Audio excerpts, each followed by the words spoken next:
Support for Up to Date is provided by Geisinger, providing world-class care for our community, here where it matters.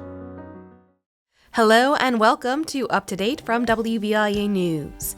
I'm Sarah Scinto, back again to keep you caught up on all the news you should know about. Today we have the latest on another water main break in downtown Scranton. And we'll talk about inclusive cooking in the latest news voices. It's Tuesday, July 28th. Let's get you up to date.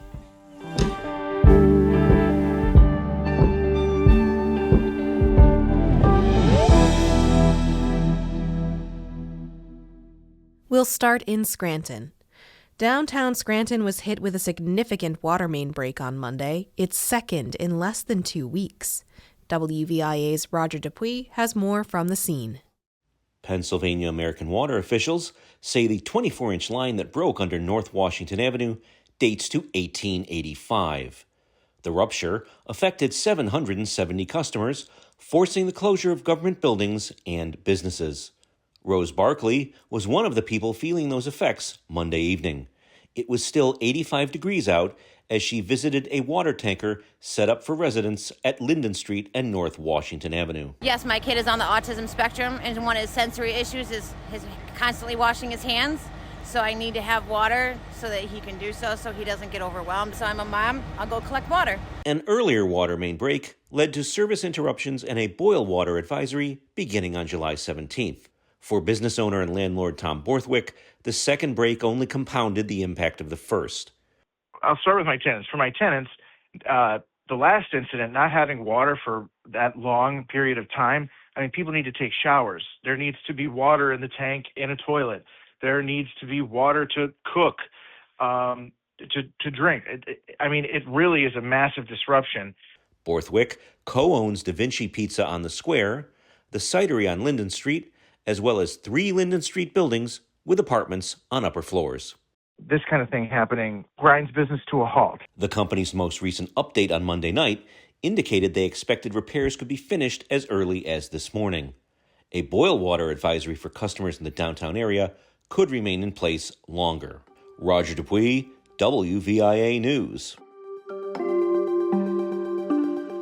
Thanks, Roger. And an update on this, as of just before 8 a.m., Pennsylvania American Water said water service has been restored in the area of the break, but a boil advisory is still in effect while the utility completes water testing, and roads remain closed in the area of the repairs. Lackawanna County officials said government buildings affected by the break reopened at 11 a.m. Find more at WVIA.org. Now for a different kind of story. Years ago, Jake Lang wrestled for Delaware Valley High School in Pike County. Lang earned all-star status there, but since then, as WVIA's Boris Krauchenyuk reports, he's spent time gaining a different kind of attention. Former Delaware Valley High School all-star wrestler Jake Lang pleaded guilty last week to threatening to harm a Washington, D.C. police commander. It happened January 6th during a 5th anniversary celebration of the January 6th Capitol riot. A D.C. judge sentenced Lang to 180 days in prison but suspended the sentence, which means he won't be jailed unless he violates the terms of his release. The judge also fined Lang $500 and ordered him to pay $200 into a victim compensation fund. Now better known as a right-wing provocateur, Lang, whose full name is Edward Jacob Lang, called the commander a pit bull that needs to be put down and hung right here in front of the Capitol on national TV. Lang, who's 31 and lives in Florida, still faces charges in Minnesota for an incident outside the state capitol there a month later. He's accused of destroying letters in an ice sculpture that said prosecute ICE, so it said pro-ICE instead. He's still fighting that case, claiming the cops violated his right to free speech. Police say free speech rights don't apply to destroying property. I'm Boris Krauchenyuk, WVIA News. Thanks, Boris. Stay with us. There's more up to date after this break.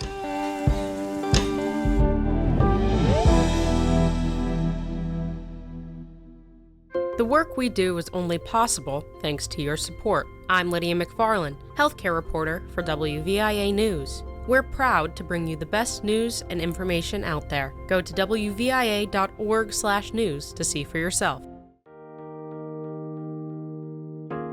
Welcome back. Time for a national story now. The country is facing a shortage of donated blood. As Katie Knoll reports for WVIA, Central PA organizations are encouraging people to give. The country's blood supply dropped 25% in June. Combined with an increase in summer emergencies that require transfusions, the shortage is putting strain on healthcare providers. Laura Burke is the executive director of the American Red Cross of Central Pennsylvania. She says if every scheduled blood drive attracted just 3 more donors, the shortage could be eliminated. This is one of the most effective ways you can help neighbors in need, is to spend an hour of your day donating blood. You never know who's going to need it. It could be a loved one, it could be a neighbor, it could be a friend. Almost everyone will need blood at some point for some reason. So doing your part to replenish that supply is going to go a long way, and it has exponential benefit. Type O blood is especially needed because it can be given to more patients. People interested in donating can find a blood drive on the Red Cross website or by calling the organization. In Harrisburg, I'm Katie Knoll. Thanks to Katie Knoll for that story. And now it's time for News Voices. This week, WVIA's Lydia McFarland joins me to talk about inclusive cooking. Hello and welcome to News Voices, your weekly look behind the scenes at WVIA News. I'm Sarah Scinto. Thanks for joining us. Organizations all over Northeast Pennsylvania focus on making life more accessible for people with disabilities.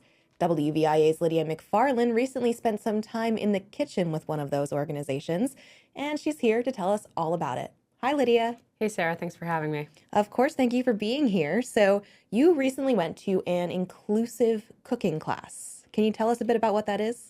Yeah, absolutely. So students from the University of Scranton Speech Language Pathology Master's Program used these inclusive cooking classes as part of their clinical experience. So they were hosted, like you said, at Coffee Inclusive, and the students communicated with people of all different abilities to make different recipes this summer. Okay, so how does speech language pathology factor into something like cooking? Yeah, so I talked to one of the students, Julia Gallo, and she said it's really great experience for them as students because people communicate in all different ways. So some of the people that attended the classes used American Sign Language, so they were learning how to communicate with folks that were nonverbal, people that needed a little bit more direction, and again, signing back and forth to some of the people in the classes, and getting everyone to talk to each other together to achieve that goal of making whatever it was that they were focusing the recipe on that class. So what were they focusing on at the class that you went to? So the class I went to was celebrating America's 250th birthday. So it was a red, white, and blue theme. So they made red, white, and blue pancakes as well as a festive drink using blue Gatorade, cherry juice, and Sprite to make it red, white, and blue and festive. That sounds really good. So like you said, this was at Coffee Inclusive, and they're going to be continuing this right after the grad students move on. So how is that going to work? Yeah, so the class I went to was the last of the series with the University of Scranton students, but they will be resuming these inclusive cooking classes in August, so it will be the once a month, every month for 18 months starting, like I said, in August, and they will be led by a barista at Coffee Inclusive named Brian Boston, who actually has his culinary degree from LCCC. So from what you saw, how do these classes achieve this goal of making cooking more accessible or teaching cooking to people with disabilities, with varying disabilities, like you said? Absolutely. So they were really molding the class to each participant. So depending on what their abilities were, you know, they might have made things easier when it comes to holding some of the tools, maybe given different directions based on, you know, everyone's ability level. But, you know, the students were really one-on-one with each of the participants, just making sure that they were going through each step, they understood what was going on, and if they were having trouble with something, they were right there to help. Any examples that you noticed while you were there? And again, the ASL example, like some people were nonverbal or hard of hearing, so the students were right there to help them if they didn't understand or grasp the instructions that were given to the group. All right, so after all of that, the pancakes are made, the drinks are ready to be served. How was the food? I didn't get to try the pancakes, but I did have one of the festive beverages, and I'm definitely going to add the recipe to my recipe book for the holidays because it was really delicious and red, white, and blue. And Coffee Inclusive does a lot of different things like this, and you've covered them quite a bit, yeah? Yeah, absolutely. They are a place that employs people with disabilities, so all of their baristas and chefs are of varying abilities, and they always host events like this just to make sure everyone feels included and is learning these real-life skills. Okay, well, Lydia, thank you so much for your coverage. I'm a little sad you didn't bring us some pancakes, but that's okay. And we'll see you again next time. Thanks, Sarah.